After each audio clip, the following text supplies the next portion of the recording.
Sa diwa ng pagbibigayan ngayong Kapaskuhan, matagumpay na isinagawa ng RPSB Kabangkalan ang isang gift-giving at feeding program sa Barangay Hilamonan, Kabangkalan City, Negros Occidental nito lamang ika-16 ng Disyembre taong kasalukuyan. Ang aktibidad ay inisyatiba ng Revitalized Police sa Barangay Kabangkalan sa pangunguna ni Police Lieutenant Mark David Banay, team leader na nagdala ng pag-asa at kasiyahan sa mahigit 50 kabahayan sa naturang barangay.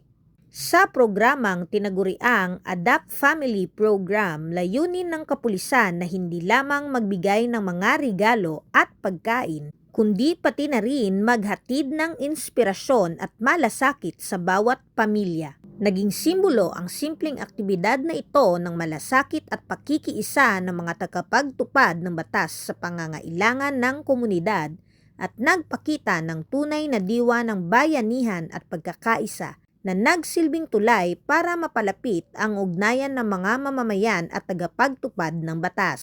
Sa pagtatapos ng aktibidad, puno ng pasasalamat ang bawat isa at muling napatunayan na ang Pasko ay panahon ng pagbibigayan, pagmamalasakit at pagkakaisa. Ang pamaskong handog ng RPSB Kabangkalan ay isang inspirasyon para sa marami at isang paalala na ang Pasko ay hindi lamang tungkol sa pagtanggap, kundi pati na rin sa pagbibigay, pagmamalasakit at pagmamahal sa kapwa. Mula dito sa Police Regional Office 6, ako ang inyong Police News Network Correspondent, Patrolwoman Andrea Dominic Di Palobos, alagad ng batas, tagataguyod ng Balitang Pulis.